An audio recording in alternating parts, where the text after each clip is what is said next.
Hey everyone, welcome to the Alder Hour, your new favorite way to end the work week.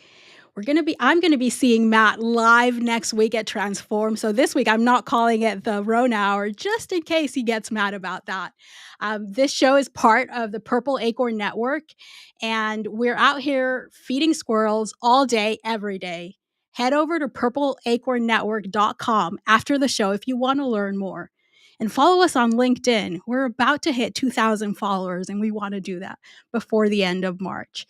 So, this episode is also available as a podcast wherever you get your podcast. Um, so, this week, we're going to be chatting with Jocelyn about a situation and with Mike Peditto about some very interesting things that he has coming up for him in Transform. Let's move on to points and pints.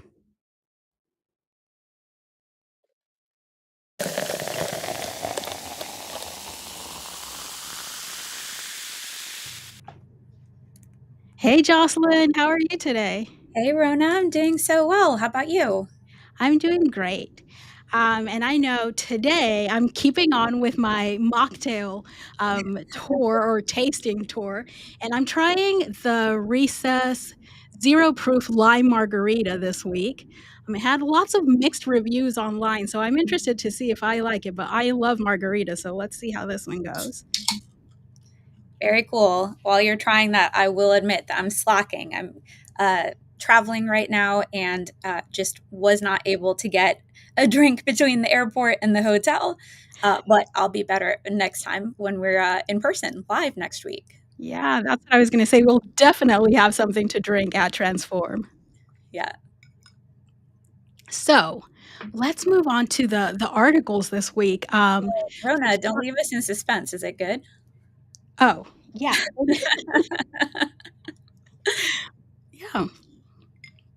It is good. People were saying online that it was like, "Oh, it just tastes like Sprite, it doesn't taste like a margarita." I definitely can taste the margarita-ish type, um, taste to it. It doesn't taste like Sprite, so definitely recommend that one. So the article that the first one that we had is actually out of the UK, and it's talking about how the government is having coaches, like career coaches and job coaches, help lots of the workers that are facing unemployment to like give them skills and get back into the workforce.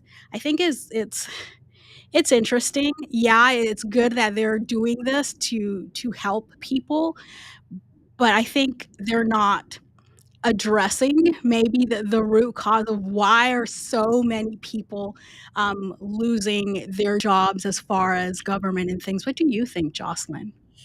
Yeah, I mean, I think it goes even beyond losing jobs and also, of course, the challenge of getting a new one. And in this article, it talks a lot about people who have long term illnesses and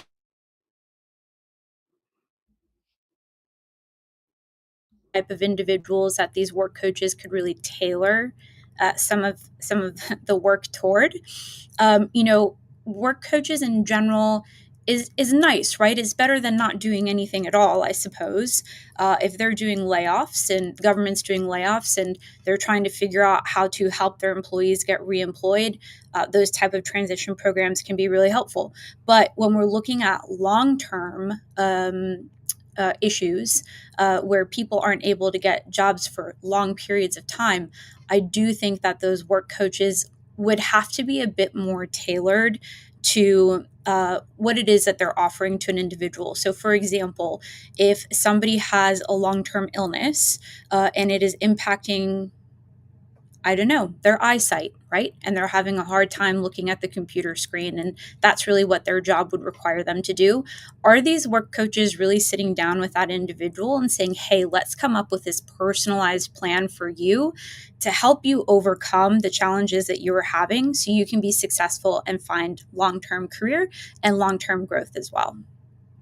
Yeah, that's a very interesting point that you bring up because, yeah, most of the time when these programs happen, they're kind of like one size fits all type of thing. And we understand why it has to be. I mean, you're talking about thousands of people, but it's a good point what you bring. When it's long term, then the regular whatever you're telling people, everyone else isn't going to apply. So yeah, having those like more tailored, more um, customized, I guess, to Mhm. specific individuals. I wonder if that's something that they will end up doing or not. Um, so, the next article that we have is actually from here in the US, and it's something that well, at least I've heard about quite a few online in the past couple of weeks. I think everyone knows here in the US, we're also going through review, trying to find the nicest word, of all of our like federal agencies, all of the employees and everything. And some people are unfortunately losing their job. The thing in this article that we saw is this was this girl's or this lady's dream job at the CDC. You know, a lot of the people who study public health. That's like the place they want to work at.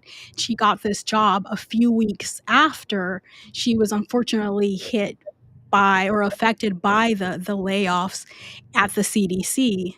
And as she was luckily able to call up a few old contacts and get another job back, was even in the middle of like moving back to or wherever her new job was at. And as she was packing her laptop to send it back to the CDC, she decided to check her email one last time and found an email that said, read this immediately. And basically, long story short, she was being unlaid off or unfired, which I've seen a few stories of those online.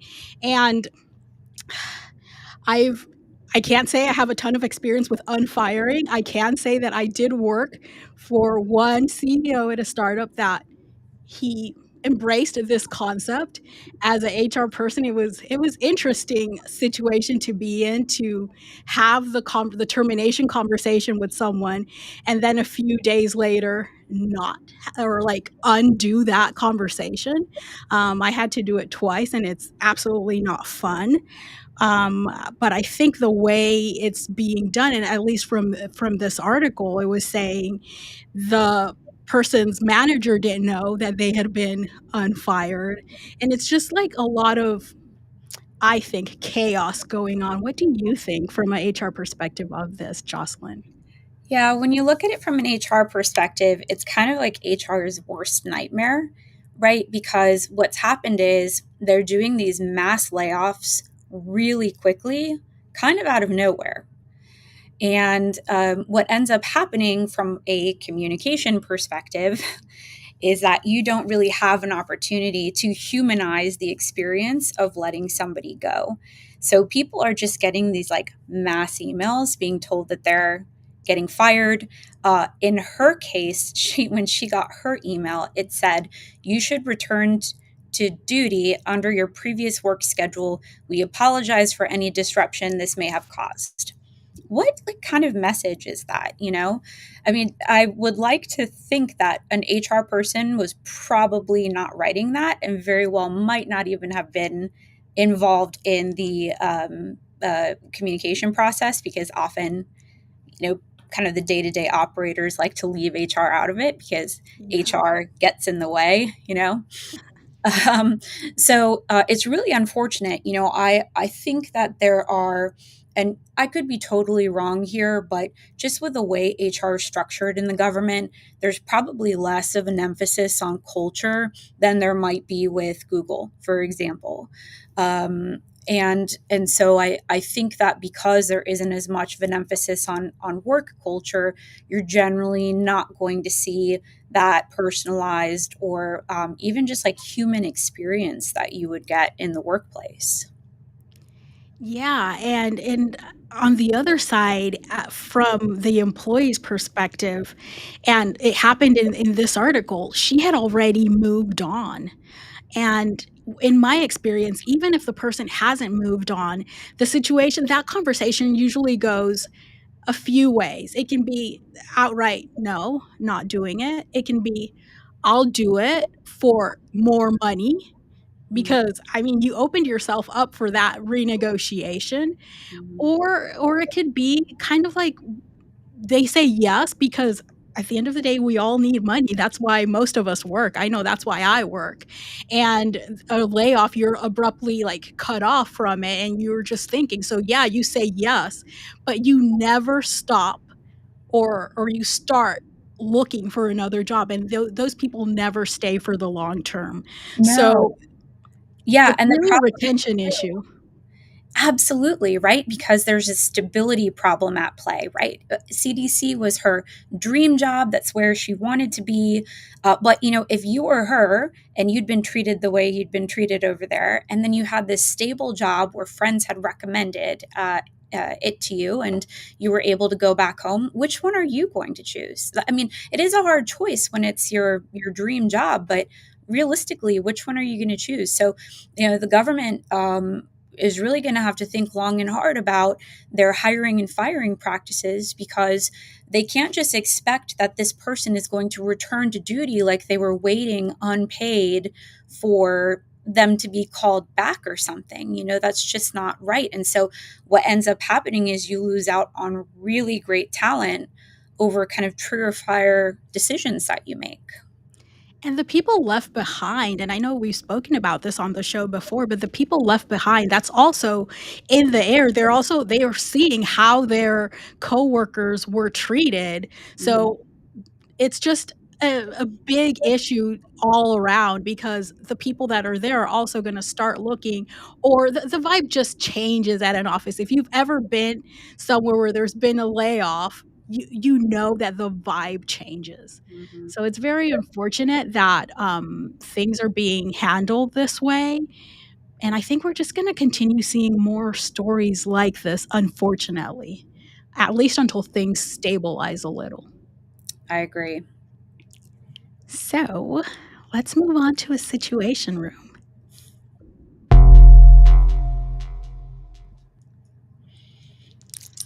That music is so ominous. I know, right? What do you have for us today, Jocelyn? Like, oh no, the HR practitioner is talking now. Okay, so it's a scenario where a young employee, he or she categorizes themselves as Gen Z, is working at an organization or I guess on a team with people who are much older than he or she is. And they're doing some type of company retreat or some type of travel for about a week or so, and she's rooming with somebody in the hotel. So her boss wants everybody coming out for basically every meal together as a team. And this person has a really big problem with that because they already feel like they're not getting any individual personal space at all since they have someone else staying with them in the hotel room. And now every meal needs to be eaten with the team. So this person just wasn't showing up, and the boss was getting kind of upset. So they decided, fine, I'll show up, but I'm not going to be happy about it, and I'm not going to speak to anyone. And so, I actually don't even think that this person was really asking for advice. I think they were venting, but they did ask, what am I supposed to do in this situation? And so, I think if we look at it from two different perspectives, actually, really three different perspectives, we can get a good idea, maybe, of the best, form of action moving forward. And the first is the employee. So I understand that everybody needs personal space, and the boss should absolutely leave time for that. But to not say anything to your boss and just not show up, or to show up and refuse to speak to your coworkers is such a bad attitude that creates a poisonous culture. I mean, that's something that you really need to work on. I think communication is key. Communicate to your boss, hey, meeting every single meal is a lot for me. I just need to socially decompress. Can I have, this next lunch break or this next meal time off? So that's what I would really recommend to the employee because the last thing you want is to start getting written up for being a bad team player, not following directions, etc. The manager, as I kind of mentioned, really shouldn't, I don't think, should be requiring people to come for every single meal. I mean, that's a lot to do that for a week. I understand that this person is trying to build camaraderie and maybe team spirit, but that is exhausting for probably most people. And I do think it's important in those situations to give your team a break. And if you notice that somebody like this individual is kind of being quiet, is disengaged, you've already lost the purpose of why you wanted to do this in the first place. So you should engage with that individual and see how you can work with them on it and make them feel heard and build that communication. If it was ever brought up to HR, so the third point of view, I think that this is something HR would actually kind of stay out of and just be more on the periphery. So HR might, let's say the employee goes and complains to HR. HR might take that as an opportunity to coach the manager on how to better improve the situation, improve communications, be more purposeful about the team time that they're scheduling, etc. But it isn't a situation where somebody is getting written up, right? So three different perspectives there. Everybody has like a little part to play in improving, but yeah, that's what we're looking at. Yeah, it's interesting that you mentioned that it was something where HR would stay out of. I totally did not expect you to say that. So I'm thinking back a little to like as you plan these activities, and you said it at the beginning, HR is usually the last person that anyone calls for anything. But the one place where we're usually called first is when planning like retreats and like types of culture building events. If you as an HR person got wind that this was the mandate from the manager, would you like proactively coach them on this or just like let it play out? I probably would because it's a little extreme. And by the way, when I say HR staying out of it, I mean more from like an official perspective, right? Yeah. If that employee is coming to you, coach the employee. Hey, communicate with your manager. If that manager is coming to you or you're going to that manager after having the conversation with the employee, coaching them again, but not having disciplinary discussions with anyone because it hasn't gotten to that point yet. But yes, if I had heard that a manager was doing that, I'd think, look, everybody requires something different when it comes to socializing. Some people need to recharge and they need time for that. So you need to accommodate that in your team building exercises and think too, can you do things beyond just going out for a meal? How else can you engage with other individuals on your team and really consider the different personalities that you have and how important those personalities are at making up ultimately a really high performing team. So um, yeah, I think I would probably say something. Yeah, I think I would too. Uh, I totally wouldn't be able to not say anything just because I think as HR people, we know what's about to come. And a lot of what we do is like try to stay ahead of it, which is probably why they don't like calling us all the time because I've been called the Debbie Downer of things. It's like, no, we can wait till it happens, or we can get ahead of it right now. So, great advice on this one today, Jocelyn. Let's see who's calling today.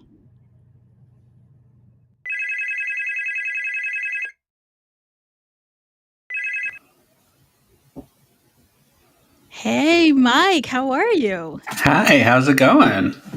Going great.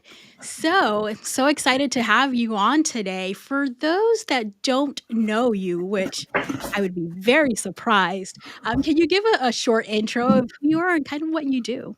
I am not that famous, but thank you. Hi, everybody. My name is Mike Peditto. I am someone who's been in the recruiting and hiring space a very long time. I used to say a decade, but now it's like so far past that now I don't know how to describe it anymore.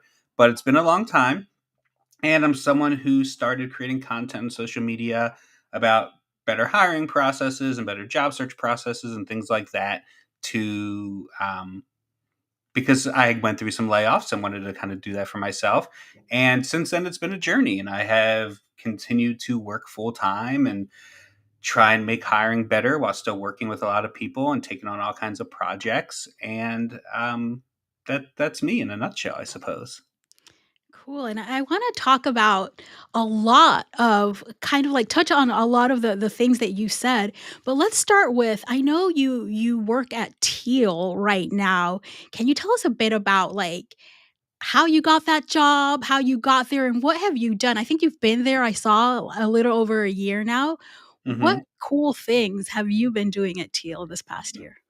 Um, yeah, so the journey there was interesting, and I think it goes back to kind of the journey I was on in general. My first ever interaction with Teal was when I lost a job, and I had a few thousand followers on TikTok at the time, and I made a video about it. And Teal found me and was just like, "You should make content for us about job searching." And I did. And I made content, and it went very well. It was the kind of like authentic content you can't see a lot of people making of me actually job searching with my resume using their tool. And that turned into a lot for me in my career in general. Eventually, I moved into my own consulting work and was working with a lot of companies part time, and Teal being one of them. And we decided to make it a full time role. And so that's where that role came into was just continuing to kind of like take on more and more for them until it was full time work. Um, and we've been doing a lot. I mean, obviously, the product Teal is just about making hiring better for people and helping you improve your resume with an AI resume builder. But also, this year Teal has come up with AI agents for interview practice and salary negotiation tools, and continues to build things like that. On the hiring end, we've rolled a lot of interesting things out at Teal this year.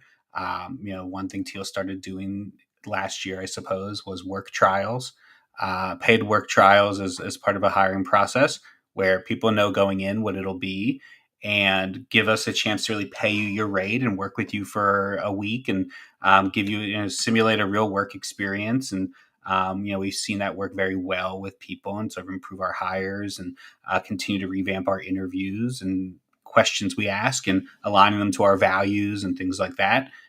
Those are all sort of processes we were working on over the last year. Cool. The other part of what you do, which I don't know if it's your night job or if it's part of your day job, is creating content, like Hmm. really common sense advice for job seekers. And I love all the props that you use and there's magic and there's I saw the last time I think you were with the screwdriver Yeah, I have microphone. my microphone right here. Yeah. Um, but you get a lot of hate sometimes, as anyone creating in the career space does. What keeps you going? Um, I don't know. I'm a masochist. Yeah, I don't know. Like, I made a joke even on LinkedIn this morning about how just like if you drew a Venn diagram of like the worst people in the world, the least popular people, you would take someone in HR and an internet influencer and just throw me in the middle of it. But what keeps me going is helping that it works. Of course, there's a selfish side to it, right? There's a dopamine hit that comes with being popular on the internet. But beyond that, I share and I get a lot of messages from people and comments from people and know that I'm actively helping people. People that I don't even realize because you see the comments that come on a video and a lot are nice, but a lot aren't.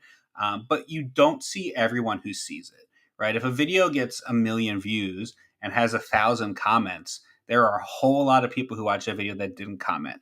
And one day they kind of pop up with a nice message or whatever it might be. And that's what it is. If I didn't think anyone was getting anything out of it and I was just being made fun of for yellow teeth or whatever else it is, I wouldn't keep doing it. I think all of us have our thing that people comment on when they're trying to be mean. Mine is the whole eyes blinking. It's so Hmm. funny, because obviously I have the studio lights here right in front of my face, and I remember one of the first lives that I did, everyone's like, "Why is she blinking that much?" I'm like, "Come on, people." So, the other side of content that you do is in, well, I don't know if you'll tell me if this is kind of like a category of what you do, but I know we spoke about it last year on my podcast, on the Throw Out the Playbook podcast, is content at conferences and in-person events. And I know you're headed to Transform as I am next Mhm. week. What How are you preparing for Transform? You know what's funny is when we talked on your podcast about how I prepared to do the content at RecFest, I talked about how like I had a shot list I wanted and topics I wanted to go through. I don't have any of that for Transform, and part of the reason is that I've never been to Transform, and like Transform is massive, right? It's so much more massive than what RecFest was, and uh, I don't know what I'm going to be able to do. So like I'm going to figure it out, right? I'm bringing my equipment. I'm bringing my phone and my microphone and my tripod. I'll bring some props, and I don't know who I'm going to see. You know, that place is so big. Like I may not run into all kinds of people I'm hoping to run into, but I do know that there's going to be an expo hall with a lot of vendors and companies in it, and I do want to talk to them and learn about what they're doing. I know I'm going to get to talk to a lot of leaders in the HR and the hiring space, and I want to sort of get a feel for what are we talking about, right? What are some of these talks about? What are we learning here? What are trends that everyone is seeing in the way that they hire? So I'm planning to just ask people a lot of questions on camera, and then sort of figure out like, oh, what are the themes of these things that we can make content about? That's interesting. I was actually, because 'cause I'm going to create content there, and I was listening back to our episode, and I'm like, "I definitely need to have a shot list. I need to have a plan." But it's like you said, I've never been to Transform either, so it's, like, really hard to figure out. However, I do have some ideas, and I you mentioned the dopamine earlier. I have this idea where I'm gonna find some of the big creators in our spaces, um, top post, and I'm basically gonna ask them if they did it for the dopamine or not. They do, no matter what they said. We'll see, who knows? Because I might see you and ask you about one of your posts, and we'll see what your answer is. Is there any advice that you could give to someone who's going to go and wants to create content? Because at the end of the day, it can be scary to go up to people you necessarily don't necessarily know and ask them to be on camera. Any advice around that? Yeah, I mean, if you've never done it before, I don't know that like a giant place like Transform is the best like experimenting time, but go for it if you want to. But I mean, the advice in general to people who want to make this content is like just do it, right? It's like we talked about. Are you gonna get mean comments? Are people gonna say you blink too much? Are people gonna say this or that about you? Like, yep. But other people are gonna watch it and they're gonna like it, and you can't do anything in life that people won't judge you for or think is cringe or whatever else. So if it's something you want to do, right, just do it. And a lot of people say no. Right, I asked a lot of people at RecFest for content, and they were like, "Oh no, like I don't want to be on camera." I have videos of people like saying yes and then like running away from me when I was doing it, and like that's cool. I can't force you to. Um, it's like networking or anything else, right? You talk and you ask, and sometimes it works out, sometimes it doesn't. Just don't put that pressure on. Just try it. Did you find that more people said yes than no? For sure. I think ultimately people want to. I think plus recruiters are a different breed, right? Like it's Yeah. really hard to find a recruiter who like doesn't want some attention. At RecFest it was easy. I think at a place like Transform there'll probably be a lot more people who don't want to be on camera. Yeah, I think so, and I'm actually hoping not because I'm exclusively going to be there for content creation purposes. Same. But we'll see. Anything that you're really looking forward to at Transform next week? It's meeting and seeing a lot of people, right? That was my biggest takeaway from going to RecFest when I'm still new to going to these events. And was so exciting to me, right? So many people like seeing in person and spending time with in person and like an energy that's there. Like that's what I'm looking forward to is just being there and kind of taking it in and getting to meet some people or see some people I haven't seen in a long time and hope learn something probably. But I don't know. I mean, I'm excited to get out of my house and meet some people. It's gonna be an interesting time. I heard from a friend of mine, so I don't have kids, so I never know when it's spring break and when it's not.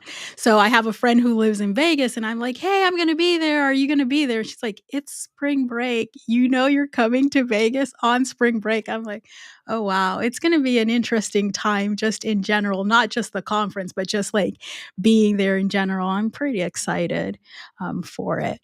Yeah, me too. I've been looking forward to this one for a while. Anyone or any content creator that you would like to partner with for content just because you like and admire their content? Um, like at Transform Or yeah, or or in in general. general, yeah. I'll tell you at Transform, I'm very excited to meet with Lorna and Victoria, who do expert interviewers. I love them. I love their content. We've been exchanging some messages. They're going to be there, and I'm excited to kind of like finally meet up with them and make some content. Uh, in the real world, uh, I would love to get together with Anna Papaya and make some content because I feel like we speak very similar about um, a lot of things, and I think she's hilarious and very smart. And I'd be very excited to do something like that. Yeah, that would be pretty cool. Um, so I know we're going to see you next week, and we'll probably continue this conversation. Anything that you are planning for us next week to showcase on our show there live? I don't think, or it might be. I know I'm gonna be talking about playing some poker next week, and I'm excited to be on the live show again. I have never done a live podcast recording, so I'm going to practice my like holding my tongue and not saying things out of line as I typically do. But super excited to be on next week too. That's not how we roll around here, though. Okay, We good. want Well, you to say. I never know. And I was on a podcast one time where like I let out a swear and like I could tell I made like the host uncomfortable. And I was just like, okay, I'm sorry. This is from now on. I will always ask in advance before starting these things. Same. I remember one of a podcast I did a long time ago and it was gonna be live. And as I got on, right before going on, like, live, they're like, "Oh, by the way, we don't swear on this podcast." I'm like, "I don't think I can do Shit. that." Um, all right, Mike, I'm so excited to see you next week and talk to you more and have you on the show. Thank you so much for being with us today. Yeah, thanks for having me. I'm looking forward to next week. All right. Now let's move.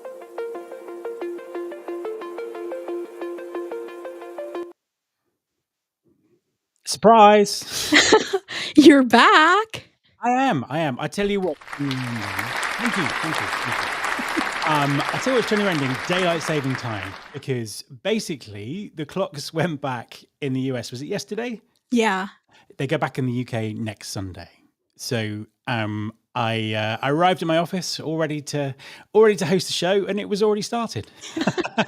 So I thought it was perhaps a conspiracy that you'd started early, so you just like not get me back as host.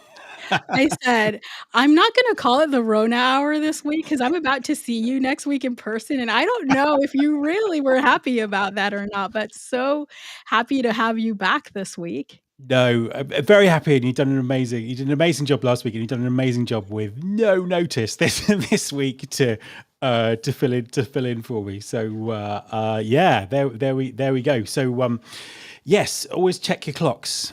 This actually happened to me before a few years ago, but over the summer, the opposite way around. I was kind of running a live event, and all my UK guests suddenly were on an hour later. It was very confusing. I think we should let's just scrap it. It's ending.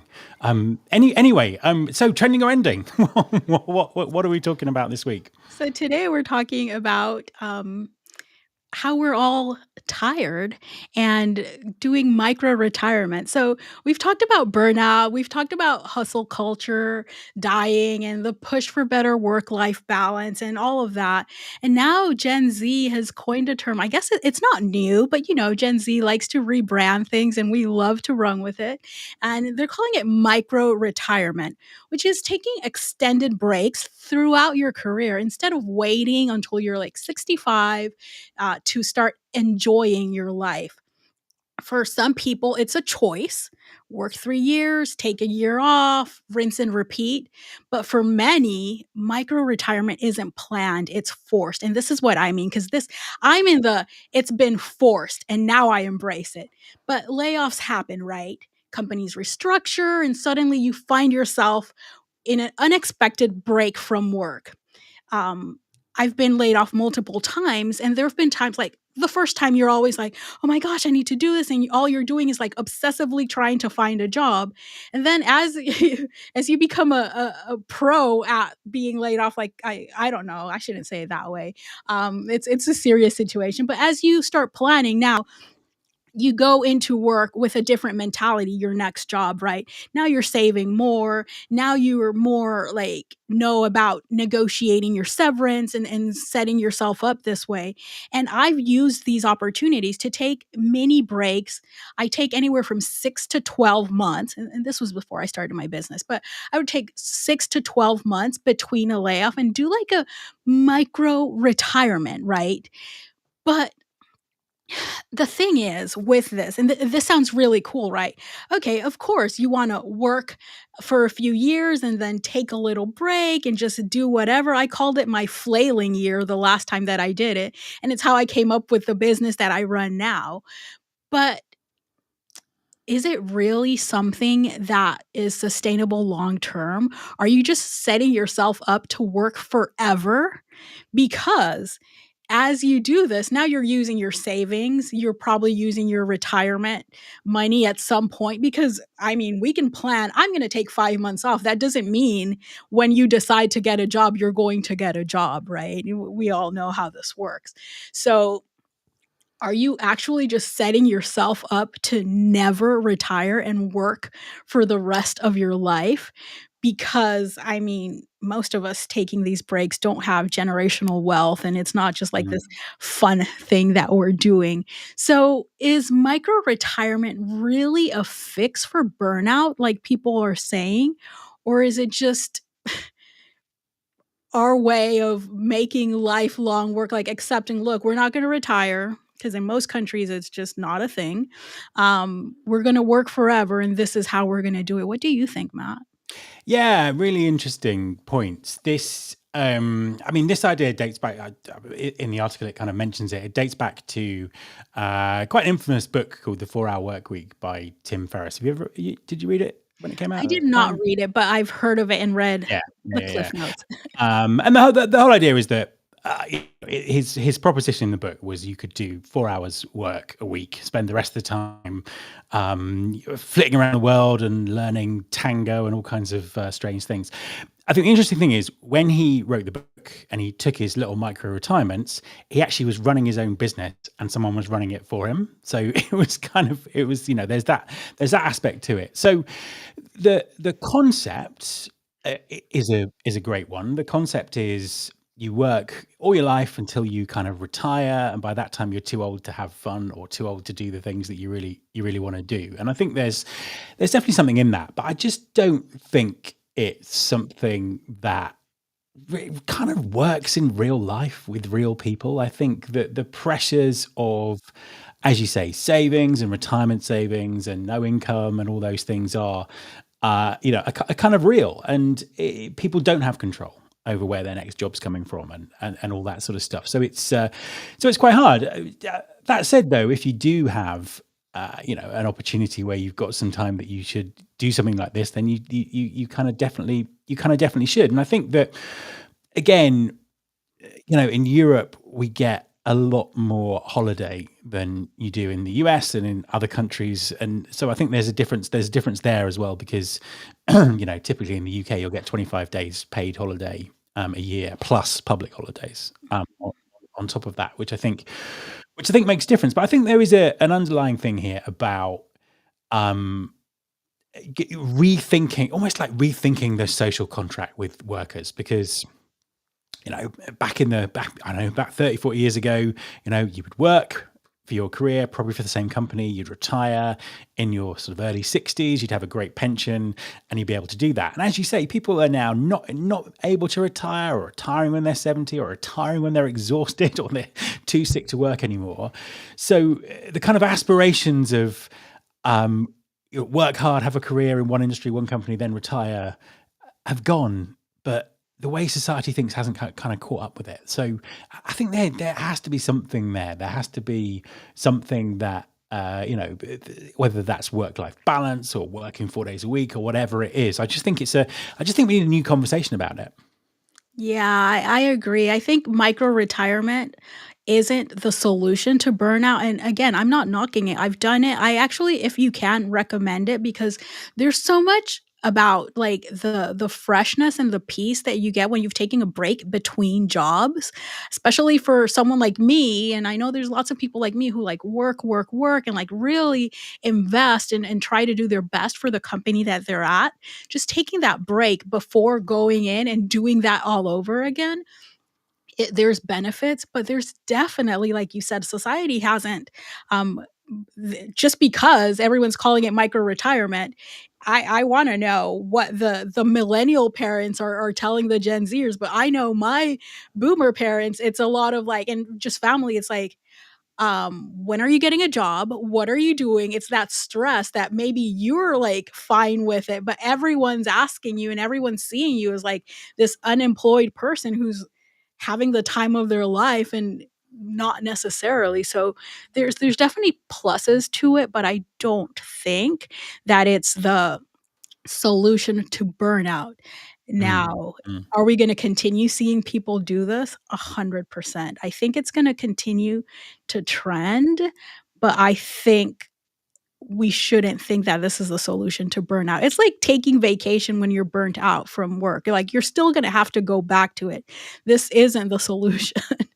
No, exactly. It's I think that's the kind of big thing about it. And again, as work evolves even further and more people kind of work in a fractional way or work for themselves, or whatever, maybe we'll find a way of doing this and sort of fitting it in. But unfortunately, because it is a great idea, if you could do it without the mental load, unfortunately I don't think it's trending.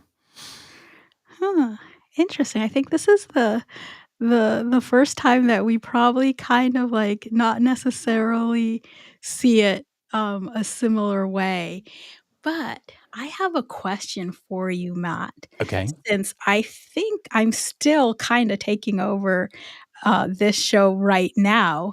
I was going What to say, it's going to come down to who gets to say goodbye as to who the host was. But sorry, carry on. Yes.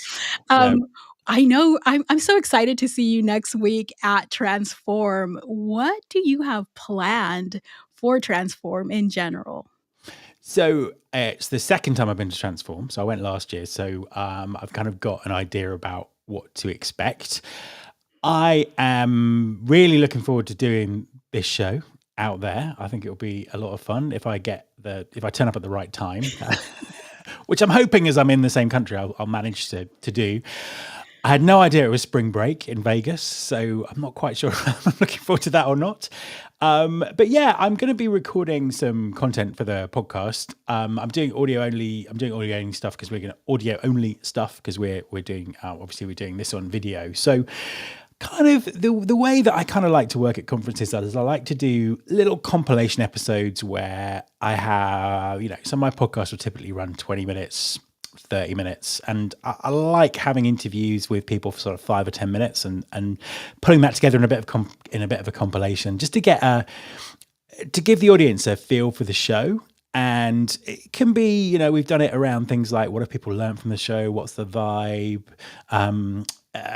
Last time I asked everyone the same question and got like lots of different views on it. So it's kind of a little bit spontaneous. I've got some people that I've got lined up to talk to, but a lot of it just happens in the moment in terms of who you bump into and all that sort of stuff. But I kind of like doing that because it just gives me the opportunity to talk to lots of people, and also gives people who aren't there a real flavor of the show. Because I think if you're creating content in a live environment like that, having a sense of place is really important. Otherwise, you could just be in a studio. So it's, I think that's kind of my quite vague sounding plan. But as I say, I tend to sort of pull these things together, a bit spontaneously. I don't necessarily go in with like scripts and lists of things that I want to do. It's more like, how can I create some content from all of these people and all these topics and pull it into a couple of podcast episodes. That's interesting that both you and Mike are taking that approach of more like, okay, let's see what happens there. And it's making me selfishly, I'm asking these questions because I'm planning as well. It's making me think maybe I need to like not plan as much because I already know half of the plan isn't going to work anyway. Like, because you're going to be there, you're going to see people, you're going to get different ideas. And what you said just now is really interesting, and it just like I hadn't thought about it this way, but you want people to feel the energy or like feel that they were there. You're Million not percent. going to do the typical thing that you usually do because you might as well just do it from Yeah. your studio. Yeah, I think that's the that's the really big thing. I think unless you're taking advantage of the fact that there's lots of people that you want to talk to face, and you're like, okay, I'm just going to record a longer form interview and just use it later on as a normal episode that we happen to film at this particular place. But then I think it's I think it's great to have that sort of sense of place about about things. I think especially with audio as well, because you don't get that context. So with audio, it's what the people say, how you mix in the background noise, which can be challenging or not challenging depending on what's happening. But yeah, there's that sense of place in audio is a little bit more tricky to establish, and perhaps maybe a bit more spontaneous in terms of how it happens. That's so cool. I'm so excited to finally meet you in person, to definitely be at Transform because I haven't gone, and to just create content there live and see, and definitely excited for the show. And I wanted to ask, what are you drinking there next week? Do you have a plan for that? I tell you what, tonight I was going to drink this amazing where is it? It's called Lost AF. I can't find my camera. Lost AF by Brewdog, which is this kind of European style lager without alcohol. And it's probably the best alcohol free lager that I've tasted. Next week, good question. After I think when I hosted the test show last time, about 3 weeks ago, and just had one beer and then just started calling Purple Acorn Blue Acorn, I'm thinking perhaps I might drink after the show. I mean, I am a very big fan of IPA, and certainly in the last 10, 15, 20 years, the stuff that comes out of the US is absolutely fantastic. So if I do drink anything, it will be some kind of US style IPA. The challenge is when you kind of order that stuff at a bar in the UK, it's very clear how strong it is. When you kind of order it in America, there's no clue as to whether you're drinking something that's 4% or 15%. So I've always found that a bit of a challenge. But yeah, some kind of craft beer would be my choice, I think. I'm still gonna be on my mission for the mocktails. I've been like, now that I search for it once on TikTok, you know how that goes. Now all I get is suggestions of the best mocktails in Vegas. So I'm literally going to be on a mission to find the best mocktail in Vegas. I would think of all places, that has to be a place where they have good ones. Yeah. So I'm That's the- excited to try that on the show next week. Well, I'm looking forward to that. You should take someone around with you and make content on. We're trying to find the best mocktail. And That is in the talk to plan. people That about is work. definitely the one thing that I'm planning. Fantastic. It's not for my sponsors' content, that's just selfishly for me, but there is time in the day where someone's gonna follow me around with a camera and record me trying to find the best mocktail in Vegas. Well, I will therefore look for the best non-alcoholic beer and see how far I get with that one. I don't think I've ever had a non-alcoholic beer in Vegas. I don't know if it's a thing, but I'm happy to try and look for one. Yeah. All right, Matt. So this is exciting. I think we're gonna. I don't know who's gonna close out the show. We'll find out in a second. I think you should. You started it. You need to finish it. So I'll just say goodbye to everyone from my perspective, and really, really looking forward to doing the live and in-person show next week from Vegas. And I will double check my watch before I get there to make sure I've got the right time. And if not, we can go physically find you this time. You could do that. Yeah, definitely. All right, Matt. See you next week. See you next week. All right, everyone.